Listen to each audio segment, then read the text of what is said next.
Hello, नमस्कार. श्री स्वामी समर्थ. कशा आहात सर्व? मस्त ना? तर मस्तच असायला पाहिजे. माझ्या एका नवीन ब्लॉगमध्ये परत एकदा माझ्या गोड ताईंचे, मैत्रिणींचे, ताईंनो मनापासून खूप खूप स्वागत आहे. व्हिडिओ खूप दिवसांनी बनवत आहे. अगोदरचे व्हिडिओ बनवलेले आहेत ते सुद्धा अपलोड करायला जमले नाही.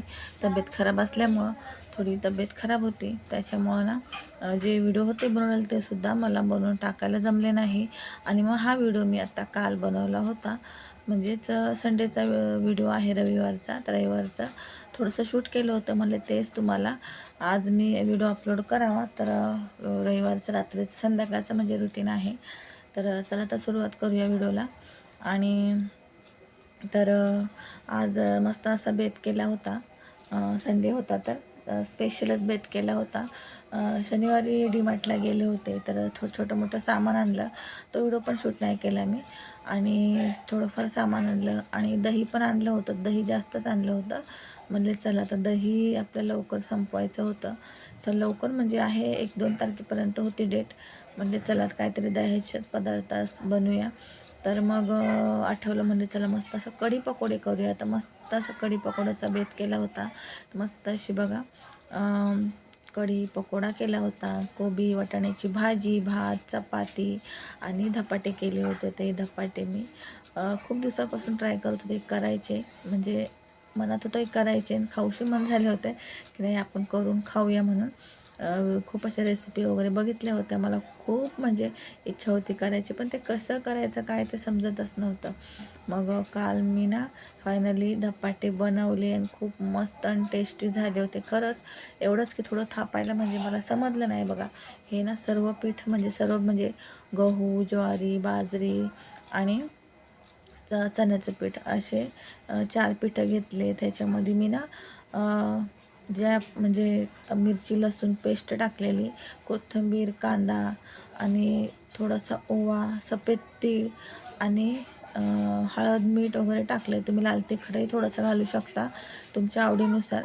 आणि कोणत्या भाज्या टाकायच्या असेल त्यासुद्धा टाकू शकता. तर मी पहिल्यांदाच बनवले आणि खरंच खूप छान झाले. एवढंच की थोडं ना मला थापायला थोडंसं म्हणजे पहिल्यांदा अंदाज येत नाही. आपण पहिल्यांदाच बनवतो आणि कॉटनचा कपड्यावरती थापायचा असतं. तर मी कॉटनचे जे किचन टॉवेल मागवले होते ते त्यातलंच मी नवीन असं काढून धुवून घेतलं. ते बघा इथं आहे ते रोल. त्यातलंच मी काढून धुवून घेतलं आणि छान ओलं करून मग पोलपाटवर थापलं. आणि तुम्हाला दाखवते बघा हा साबण बेस आहे. ते साबण बनवायचं आहे मला. तर गेल्या महिन्यापासून मी मागवलं आहे, पण काय मला अजूनपर्यंत बनवायला जमलं नाही. तर इथं सर्व स्वयंपाक झाला होता, चपात्या झाल्या. आता म्हणले चला धपाटे करून घेऊया. तर धपाट्याचं छान असं मस्तपैकी पीठ मळून घेतलं. आणि बघा हाते ना खराब होते त्याच्यामुळे मला दाखवायला जमत नव्हते. मस्त असे क्रिस्पी असा धपाटा झाला होता.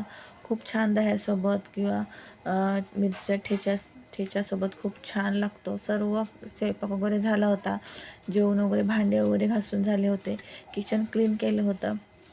आता बुंदी आणि दही म्हणले चला मिक्स करून मस्त असं छान लागतं. मुलांनाही खूप आवडतं. तर इथं दूध गरम करायला ठेवलं होतं आणि इथं दही बुंदी मिक्स करून मस्त असं ठेवणार आहे. आणि बघा हे दही आणलं होतं. तर पण मला असं वाटतं हे गोवर्धन दही आहे. तर गोवर्धन दहीपेक्षा अमूल दही खूप छान लागतं.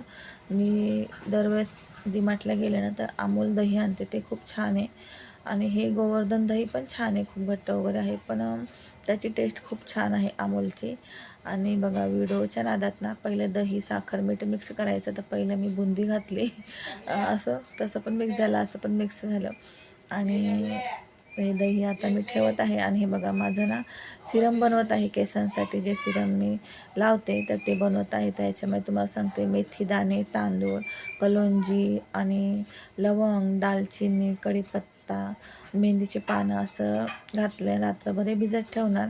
आणि चहापत्ती विसरले घालायची. चहापत्ती मी सकाळी घातली होती. तर हे रात्रभर भिजत ठेवणार आणि गाळून मग हे स्प्रे बॉटलमध्ये पाणी काढून ठेवणार. आपल्याला जसं वाटत तसं रोज किंवा 1 दिवस आड किंवा 2 दिवस आड हे केसांना स्प्रे करायचं आपण. लगेच असं काही नाही की लावलं स्प्रे केल्यावरती की लगेच केस धुतले पाहिजे, अजिबात नाही. केस थोडे कडक होतात.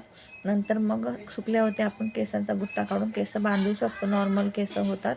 खूप छान आहे, नक्की ट्राय करा. आणि केस आपले कमी गळतात किंवा दाट होतात, पण मसाज करायचा थोडासा. कसा वाटला आजचा व्हिडिओ नक्की कमेंट